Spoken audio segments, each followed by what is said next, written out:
before it became a household name. Back then, it was just a no-go. The Sony execs were like, we are not a toy company, and we are not going to get into this business.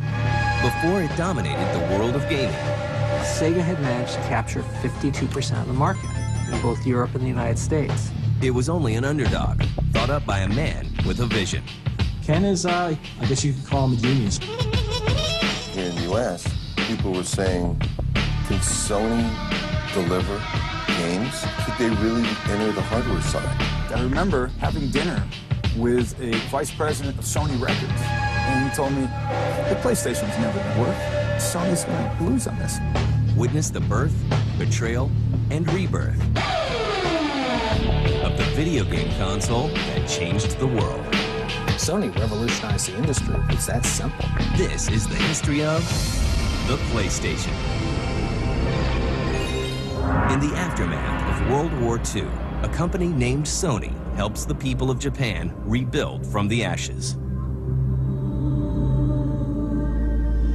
Sony is a classic post-World War II success story in Japan. They started making cassette recording machines. They created a small cassette player that played back and recorded stuff off the bat, and that was the beginning of Sony Electronics. Innovative products such as the Walkman helped Sony become one of the most successful electronics companies in the world. Well, whenever people talk about Sony, a lot of people think about the Walkman. The Walkman was definitely Sony's first consumer product that really exploded. It was the portability of music, and everyone walked around with headphones. They really revolutionized the idea of portable music listening. As Sony gains more and more ground in the consumer electronics world, the video game industry grows by leaps and bounds. And by the early 1990s, the war for gamers' dollars is red hot. Sega and Nintendo are really dueling in the West. Sega had managed to capture 52% of the market in both Europe and the United States. Sega was more innovative at the time. They were always willing to take more chances. Sega was coming out with 70, 80 games of its own per year. The strategy at Nintendo was, let's hold on for the next Miyamoto game. Nintendo pays close attention when Sega unveils its latest technological advancement. So Sega came out with the Sega CD. All of a sudden, games were going to be huge. They could be 600 megabytes of information. To meet the Sega CD threat, Nintendo turns to Sony. Nintendo wanted a partner, so they went to Sony, which of course was a huge, successful company. Sony may not have been a video game company per se, but the Super NES used a Sony stereo chip for its sound. Sony was certainly, in its own way, a player in the video game industry in a small way. So it was a race.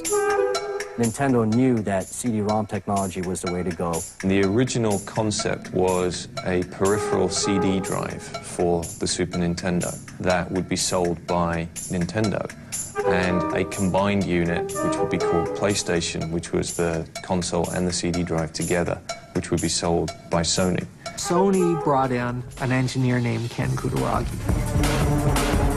Well, when you talk about the PlayStation, you just have to talk about Ken Kutaragi, who is considered the father of PlayStation.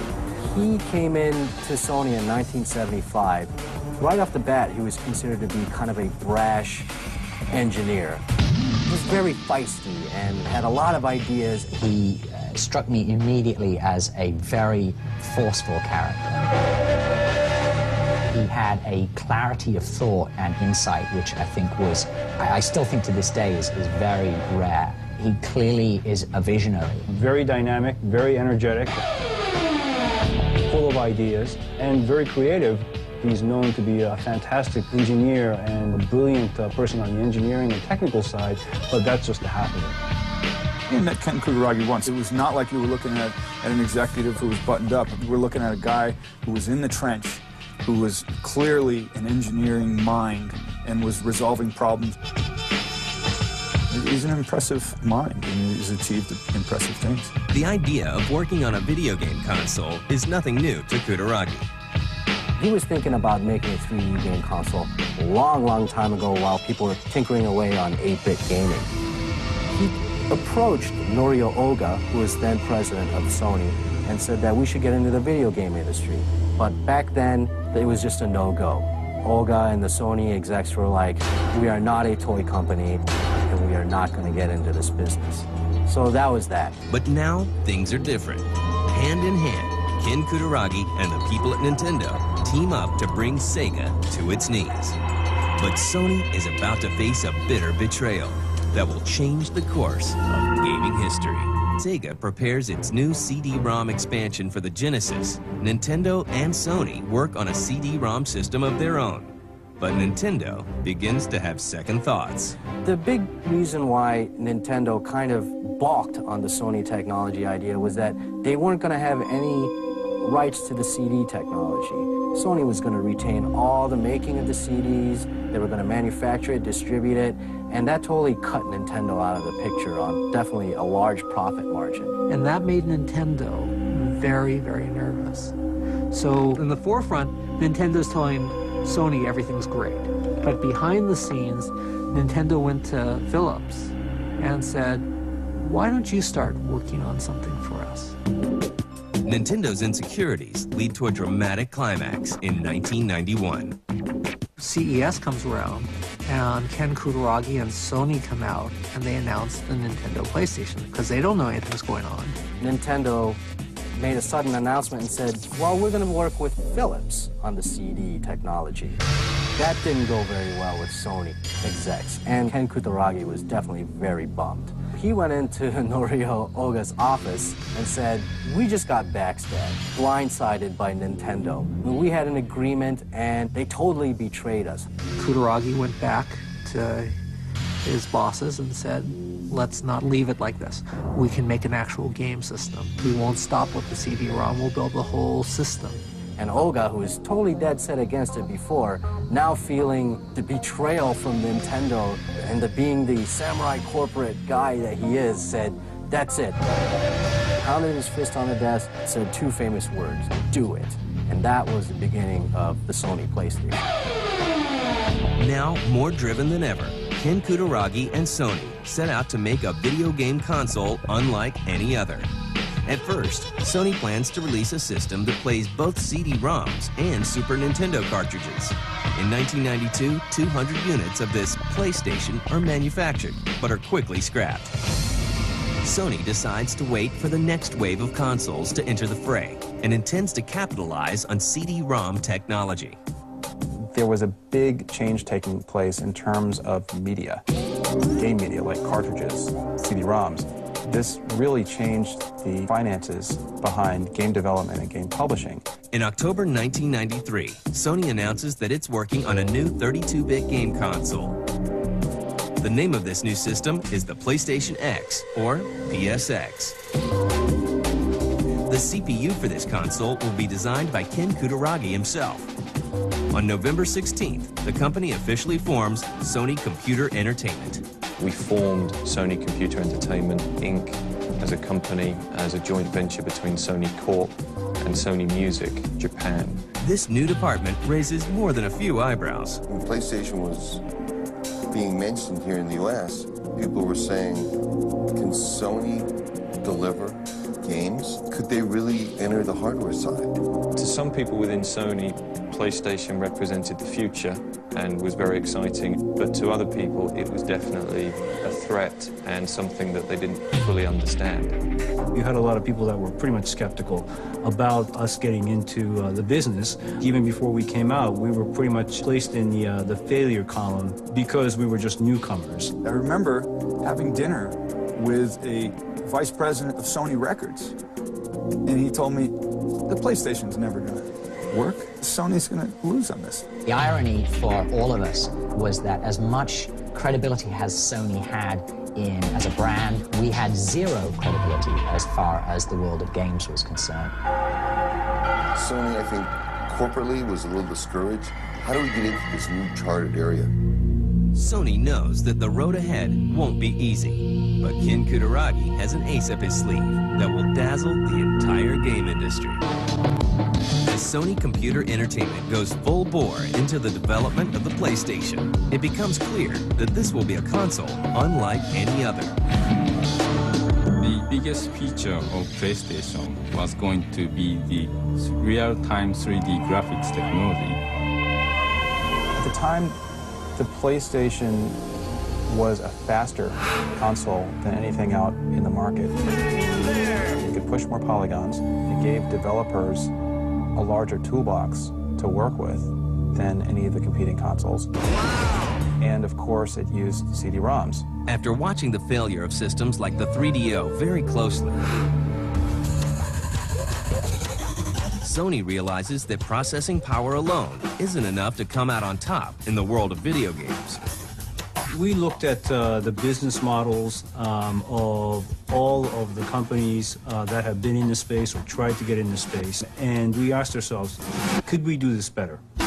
The biggest problem that we had was that the market in 1993 was dominated by Sega and Nintendo. They pretty much had it sewn up between them. So any new entrant into the market had to do something pretty dramatic and pretty special.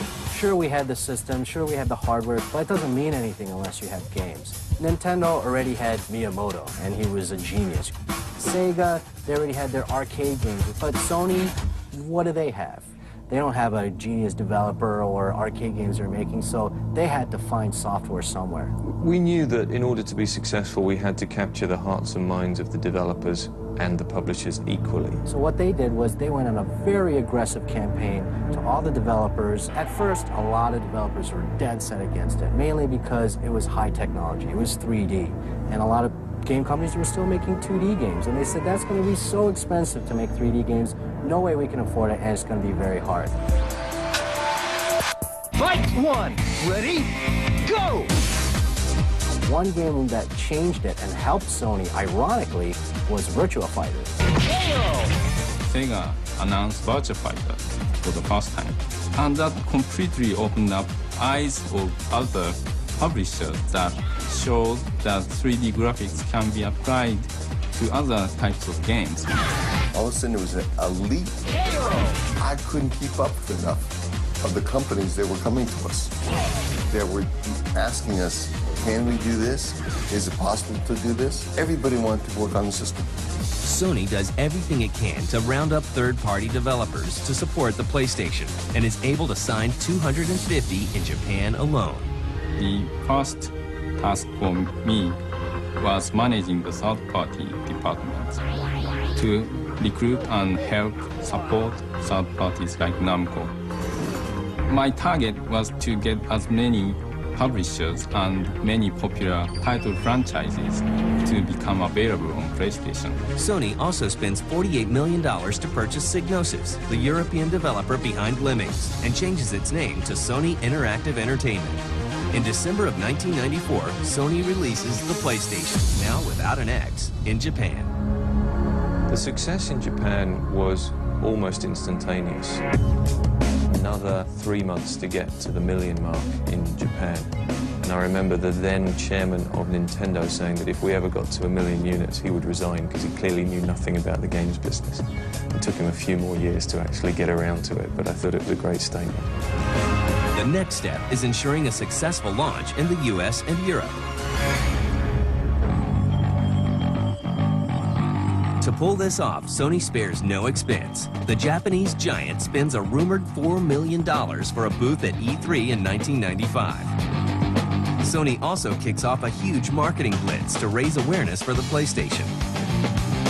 The marketing strategy was very clearly defined from the beginning that we needed to appeal to an older, more sophisticated audience. We also had a very smart bunch of people in our marketing department who recognized that everybody really wants to be 19. If you're 12, you want to be 19. If you're 25, you really want to be 19 again. And so what they did was they targeted 19 as the communication tone of voice.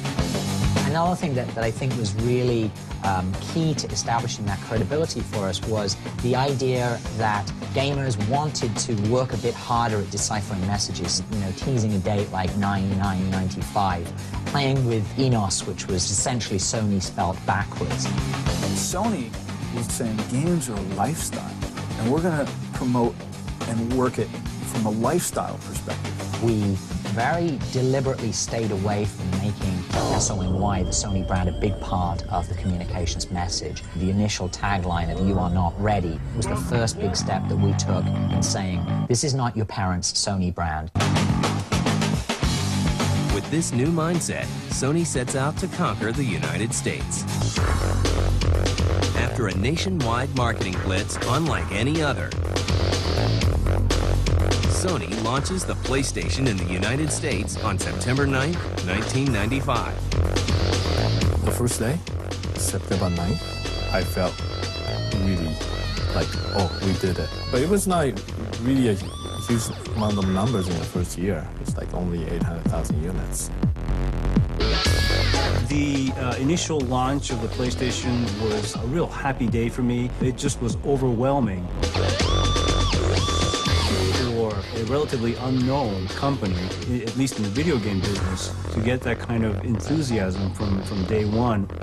The original PlayStation, I think, really touched a nerve. I think part of that was down to the product itself. It's a great hardware device, and they lined up some great software, and I'd like to think we did some nice marketing as well. The controller of the PlayStation, it's unbelievable. It's just perfect. The PlayStation picks up more and more sales thanks to powerful hardware and a collection of exclusive games and other hits. We had Ridge Racer as a driving game. Okay, the final lap, hang in there! So we had a driving game, and then I wanted a fighting game. So I went out and hunted for that. Found Toshinden.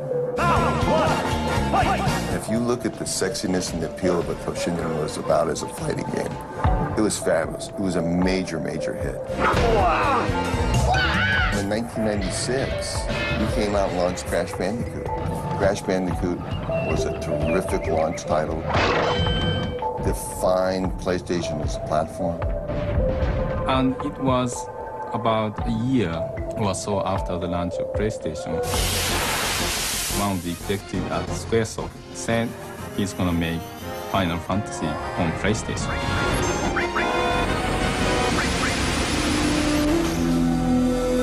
At that point, I felt that all the tides will change. The PlayStation proves to be a juggernaut that plows through all competition. The Saturn launched before PlayStation in 1995, which was the wrong time to launch. Also at a very expensive price point. I believe it launched at $399 versus $299. The PlayStation launched and did not have very good games.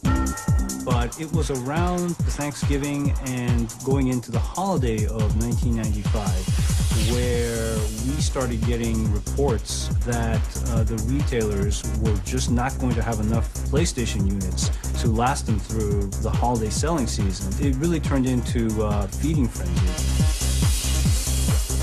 The success of the PlayStation goes beyond even Sony's expectations. Eventually, the success of the PS2 kind of like brought the PS1 era to a close, but you can still walk into Toys R Us and buy PS1 games. The PlayStation has changed the world of gaming as we know it. If Sony had not brought hardware to the video game industry, I think the industry would be a lot smaller than it is right now. Before the original PlayStation came out, the media perception of the video game business was that it's basically a toy for kids. But we saw the PlayStation as not really a platform of entertainment for kids, but really an interactive entertainment platform for everybody. Sony revolutionized the industry with the PlayStation. It's that simple. They started off as an underdog, and in 10 years have managed to own over half the market, and that's just incredible. There are now over 35 million PlayStation 1 machines in the US and Canada combined, which puts us at an unbelievable household penetration rate compared to other game systems. And I think for many consumers, PlayStation equaled gaming. Today, Sony remains number one. The PlayStation successor, the PlayStation 2, has shipped more than 90 million units worldwide and is still going strong. Sony is moving into the portable gaming market with the PSP, while the next generation PlayStation 3 is just around the corner. Ladies and gentlemen, please give a warm welcome to the father of the PlayStation, Ken Kutaragi. And the man that started it all is still at the helm, ready for the next challenge. And now, I have the final and the biggest announcement. Ken Kutaragi is a man who has like years in advance plotted out in his head and has an amazing vision of where he wants video games to go. Ken is really the father of the PlayStation. He always believed PlayStation would be #1. You know what? I have to applaud him. He was right.